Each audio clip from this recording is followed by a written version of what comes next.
Avis vascular centre మన దేశంలోనే the best varicose vein hospital.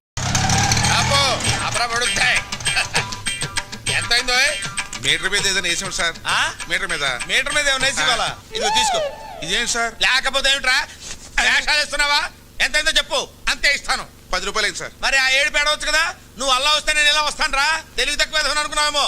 500 చిల్లర ఉందా? లేదు సార్. చిల్లర లేదా? లేదు సార్. ఆనంద్ బాబు, సీతు త్వరగా. అమ్మా, మీ నాన్న నిన్ను శ్రీరామచంద్రుడు అనుకుంటుంటే నువ్వు ఇక్కడ శ్రీకృష్ణ నీళ్ళ ప్రదర్శిస్తున్నావా? వస్తున్నాను.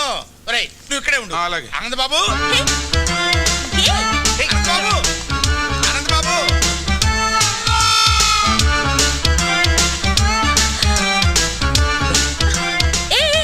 ఏంటిదంతా? ఎవరైనా చెప్తాను పద. ఆయన శాస్త్రి గారని మా నాన్నకు బాగా పరిచయం. మన ఇద్దరిని ఇలా చూసాడంటే కలిసి తిరుగుతున్నాం అనుకుంటాడు. తిరుగుతున్నావు అంటావేంటి? లవ్ చేసుకుంటున్నాం కదా. ఏదో ఒకట్లే నువ్వురా. అబ్బా, ఆనంద్ బాబు, పెట్లెక్కలకి వస్తున్నాను ఆయన. ఆగబోయా బాబు. ఆనంద్ బాబు, అయ్యో ఆనంద్ బాబు.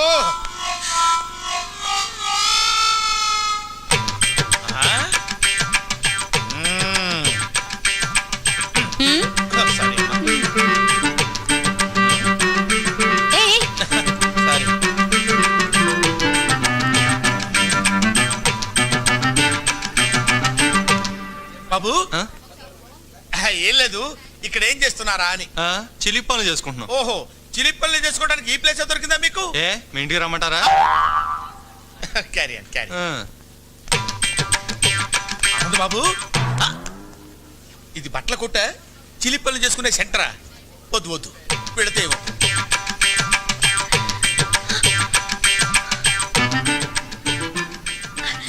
మళ్ళీ హక్ చేసుకోవా ప్లీజ్? అచ్చిపా. శాస్త్రి గారు. అయ్యో అమ్మా, అక్కడ దూరారా? వస్తున్నా.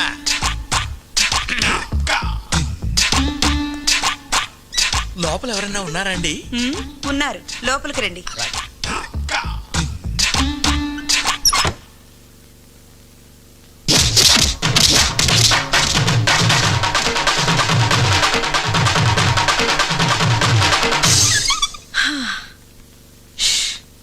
అబ్బా,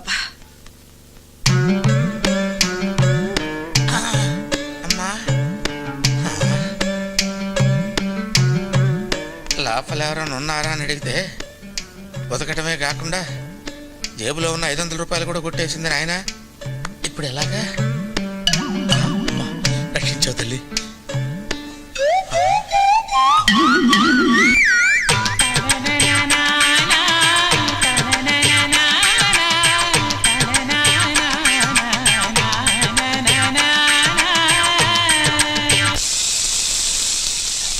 హలో అమ్మా.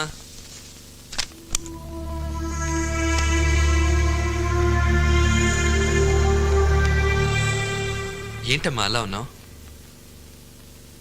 ఎప్పుడు ఏ విషయం నా దగ్గర దాయని నువ్వు ఇప్పుడు దాయాల్సిన అవసరం ఎందుకు వచ్చిందా అని.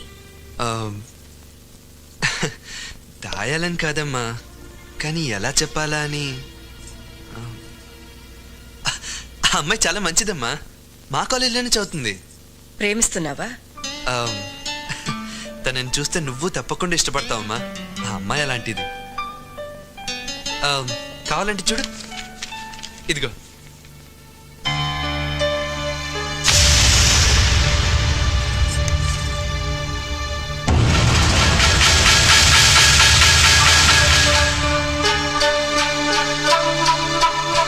ఇది వాళ్ళ అమ్మ బొమ్మ. ఇది వేసి తను మా కాలేజ్ తరఫున ఫస్ట్ ప్రైజ్ గెలుచుకుంది.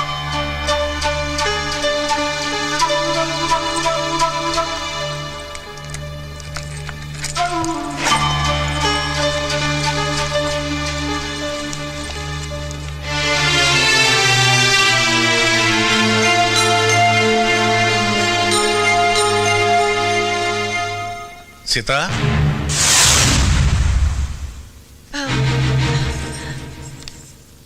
ఏమిటి చూస్తున్నావు? అది ఏం లేదండి.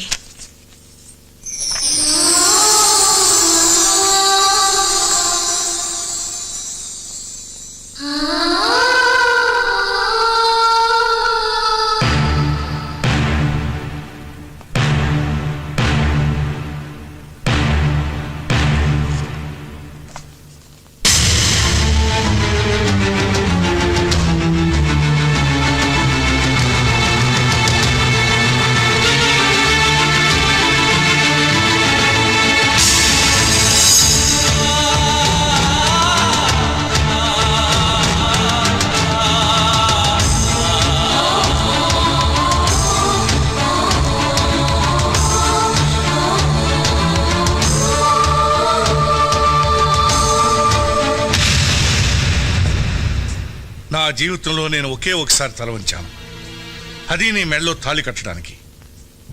కానీ నీ కూతురు నన్ను జీవితాంతం తలెత్తుకునేవ్వకుండా చేసింది. దాని జ్ఞాపకాలు నన్ను వెంటాడకూడదని, అది చేసిన అవమానాన్ని శివుడు విషాన్ని కంటలో దాచుకున్నట్టు నేను దాచుకోలేనని నీకెన్నోసార్లు చెప్పాను. నా మాటకు ఎంత గౌరవం ఇచ్చావో ఇప్పుడు తెలిసింది. ఈ దేశంలో పుట్టిన ఆడది భగవంతుడి కంటే భర్తకే ఎక్కువ గౌరవం ఇస్తుందంటారు. అది అబద్ధమని నువ్వు రుజువు చేశావు.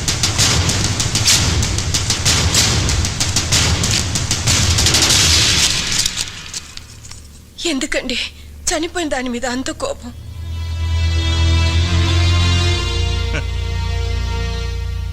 నేనింకా బ్రతికే ఉన్నానుగా.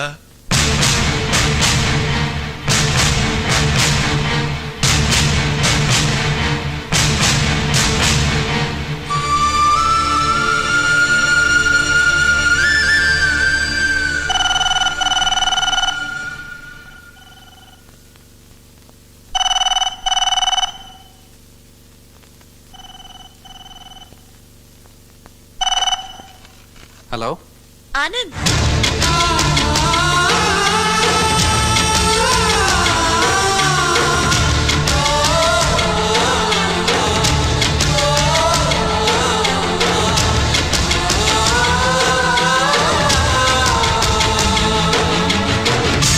ఏమేవ్ వంట అయిందా? అవలేదన్నమాట. నా మొహర కప్పు కాఫీ పడేస్తావా? ఇవ్వన్నమాట. సార్. Okay okay. నమస్తే అండి. ఎవరయ్యా నువ్వు? నా పేరు తాడిబాబు అండి. ఆ, ఏం కావాలి? నాకు ఒక అమ్మాయి కావాలండి. ఏమిటి ఏమిటి ఏమిటో మాట్లాడది? ఎవరితో మాట్లాడుతున్నావు? తెలిసి మాట్లాడుతున్నావా? సార్ ఆ, అందుకు కాదు సార్, ఆ. పెళ్లికి సార్, పెళ్లి చేసుకోవడానికి అమ్మాయి కావాలి సార్. ఆ ఏడుపు ముందు ఆడవచ్చు కదా. ఆ చెయ్యిలా చూపించు. సార్ ఇటు తిప్పు. తిప్పే ఇటు తిప్పు. తిప్పే. ఏది? ఏదో వివాహరక నీ పిండాకుడు నీ జన్మకు పెళ్ళి పో. భలేవారండి. ఆ. నా చేతిలో 5 స్టార్ హోటల్స్, ఆ. పేపర్ మిల్లులు, షుగర్ ఫ్యాక్టరీలు ఉన్నప్పుడు ఇంకా రేఖలు ఎందుకండి? అలాగా? ఆ. మరి చెప్పవే, ఏమిటా నిలబడి ఉన్నావు? కూర్చో. థాంక్స్, కూర్చో. థాంక్స్. సింహాసనం మీద కూర్చో. ఇంత ముందు పెళ్లి చూపులు ఏమన్నా జరిగాయా? సూపులు చాలా జరిగాయండి, కానీ పెళ్లిళ్ళు మాత్రం 3 సార్. పెళ్లిళ్ళు 3 అయ్యాయి. అవునండి. వాళ్ళు ఏమైపోయారు? పోయారు సార్. అంటే లేచిపోయారా పారిపోయారా? కాదు సార్, చచ్చిపోయారు. 3 చచ్చిపోయారా?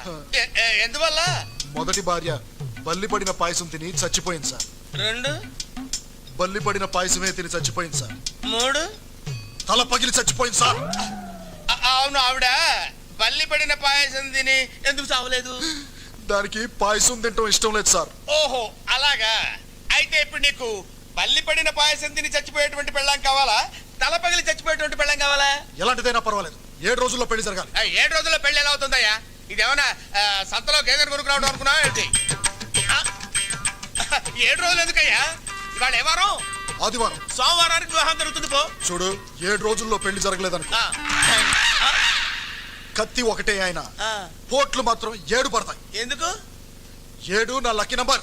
అబ్బా ఎందుకని అంత దూరం ఆలోచిస్తారు? అనవసరం గారు ఆవేశపడిపోతున్నారు. అమ్మాయి సంగతి నేను చూసుకుంటాను, మీరు వెళ్ళిపోండి. అమ్మాయి సంగతి అంటే వివాహ సంగతి నేను చూసుకుంటాను, తమరు దయచేయండి. 7 పోట్లు అంతే. గుర్తుంచుకో.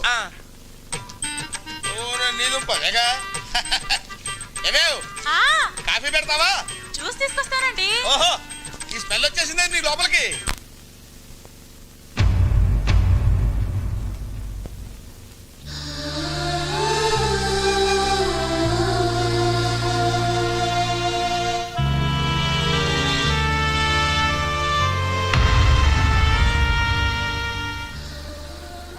సీతు వాళ్ళ అమ్మ ఫోటో చూడగానే నాన్నగారికి అంత కోపం ఎందుకు వచ్చిందమ్మా? ఇది ఎవరనుకున్నావురా? ఈ ఇంటి దీపం, మా వరాల తల్లి. ఆయన్ని బాధ పెట్టి నాకు కడుపు కొత్త మిగిల్చి వెళ్ళిపోయింది. అసలు ఏం జరిగిందమ్మా?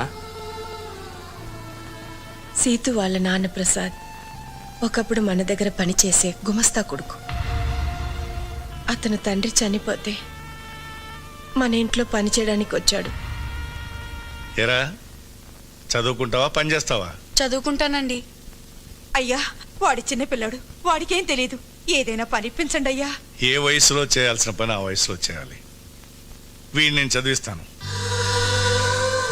అలా అతన్ని చదివించి పెంచి పెద్దవాడిని చేసి ఆఖరికి పెళ్లి సంబంధం కూడా నిశ్చయిస్తే మొట్టమొదటిసారి ఆయనకు ఎదురు తిరిగాడు. నాకు తెలియకుండా నా పెళ్ళెందుకు నిశ్చయించారు సార్? నువ్వు ఎక్కడ చదవాలో ఏం చదవాలో నిన్ను సంప్రదించే చేశానా? అది చదువు, ఇది జీవితం సార్. నేను మాట ఇచ్చేశాను. మీ మాట కోసం ఇష్టం లేని అమ్మాయిని పెళ్లి చేసుకుని జీవితాంతం బాధపడమంటారా? అసలు అమ్మాయిని చూడకుండా ఇష్టం లేదని ఎలా చెప్తున్నావు? నేను వేరే అమ్మాయిని ఇష్టపడుతున్నాను కనుక. ఎవరా అమ్మాయి? మీనాక్షి.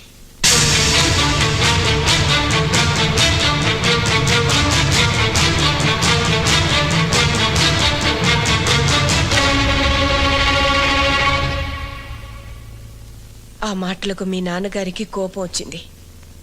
నమ్మక ద్రోహాన్ని క్షమించలేనని మీనాక్షిని ఒప్పించి వేరే పెళ్లి నిశ్చయించారు.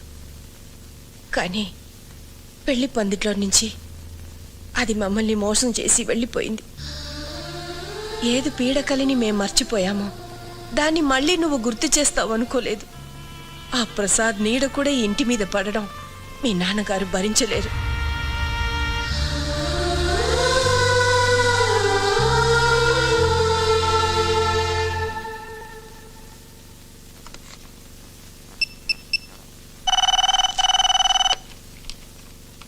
హలో,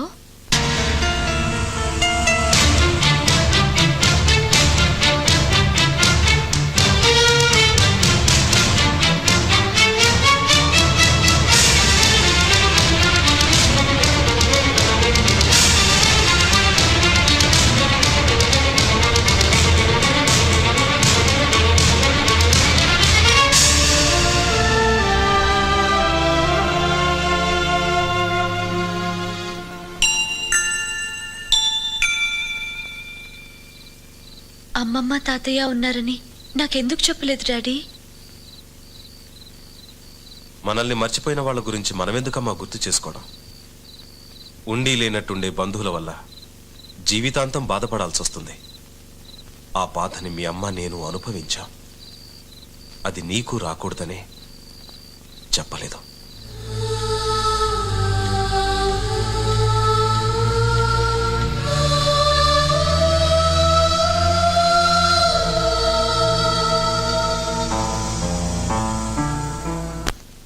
మీ నాన్నతో చెప్పే వచ్చావా? మీరు ఇష్టపడితే మిమ్మల్ని తీసుకెళ్ళడానికి వచ్చాను. ఈ ఆలోచన నీదా మీ నాన్నదా? నాదే. ఈ దేశంలో ఆడపిల్లని కన్నా ఏ తండ్రైనా మగపిల్లడింటికి రావడం ధర్మం అనుకుంటే వచ్చి మీ నాన్న కాళ్ళు పట్టుకోమంటావా? రేపెలాగో మీ వయసులో సగం ఉన్న అల్లుడి కాళ్ళు కడుగుతారు. సాంప్రదాయం పేరుతో ఆ పని చేయగలేంది మీకంటే పెద్దవారు. మీ వల్ల కూతుర్ని దూరం చేసుకున్న మా నాన్నగారు కాళ్ళు పట్టుకోవడంలో తప్పే ఉందండి. మీ కూతురు చనిపోయిందని ఫోన్ చేస్తే నా కూతురు చచ్చి 20 ఏళ్ళయింది, ఇప్పుడు చచ్చిందెవరో నాకు తెలీదు అని ఫోన్ పెట్టేశాడు. ప్రేమాభిమానాలు లేని ఆ పెద్ద మనిషి కాళ్ళు కాదు కదా, కనీసం మొహం కూడా చూడలేను. అలా అనకండి సార్. దూరంగా నిలబడిన మనుషులు దగ్గర అవ్వాలంటే ఎవరో ఒకరు నడక ప్రారంభించాలి. అది మీరే ఎందుకు కాకూడదు? నీకోసం కాకపోయినా నా కూతురి కోసం నడుస్తాను. ఎన్ని వందల వేల మైళ్ళైనా నడుస్తాను. బట్ నేను నడవడానికి ముందు ఈ ప్రశ్నకు సమాధానం చెప్పు. నిన్ను ప్రేమించానని నా సీతు నాతో చెప్పింది. నా కూతుర్ని ప్రేమించానని మీ నాన్నతో నువ్వు చెప్పావా? లేదు, చెప్పవు, చెప్పలేవు. వద్దానంద్, నా కూతుర్ని మర్చిపో. ఒకనాడు మీ నాన్న మూలంగా మా ప్రేమకు నా భార్య ప్రాణాన్ని ఖరీదు కట్టాను. మళ్ళీ మీ ప్రేమకు ఎవరి జీవితాన్ని ఖరీదు కట్టాల్సి వస్తుందో వద్దా. I can't imagine that. I can't imagine that.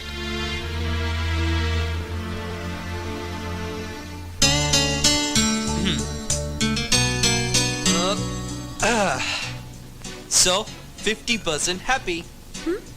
మీ నాన్న డౌట్ అల్లా మా నాన్న ఒప్పుకోడానే కదా. అక్కడి నుంచే ట్రై చేద్దాం. ఎలా? ఈ డికాక్షన్ మా నాన్న, ఈ పాలు మీ నాన్న. ఇలాగే తాగితే చేదుగా ఉంటుంది. ఈ చక్కెర మన ప్రేమ. ఇప్పుడు తాగితే స్వీట్గా ఉంటుంది. వినడానికి చాలా స్వీట్ గానే ఉంది. రిజల్ట్ కూడా అలాగే ఉంటుంది. రేపు నువ్వు మా అమ్మని నాన్నని అంటే మీ అమ్మమ్మని తాతయ్యని ఓ రిసెప్షన్లో కలుస్తున్నాం.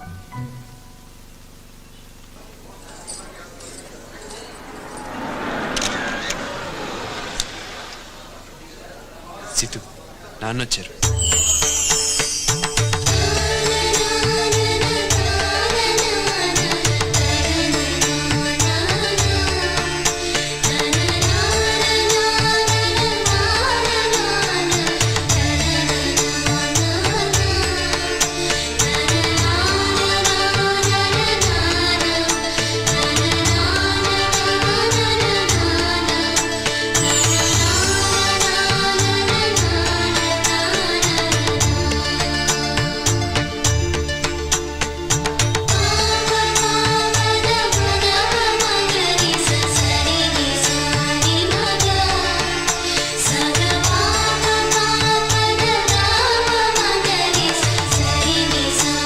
చాలమ్మా.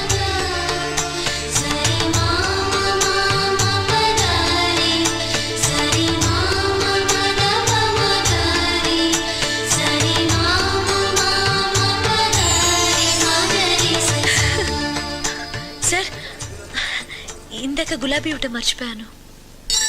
అయ్యో,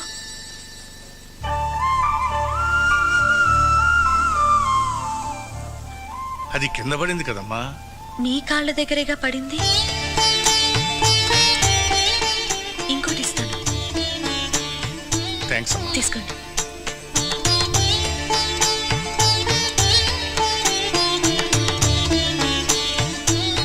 కొంచెం ఎక్కువైనట్టుందే. ఆయన ఆవలిస్తే పేగులు ఎక్కటమే కాదు, కిడ్నీ లివర్ సైజులు కూడా కనిపెట్టగలరు. జాగ్రత్త. నేను ఇక్కడికి వచ్చింది తాతయ్య మనసులోకి వెళ్ళటానికి. ఆయన మనసును గెలుచుకుంటాను చూడు. Good good, carry on.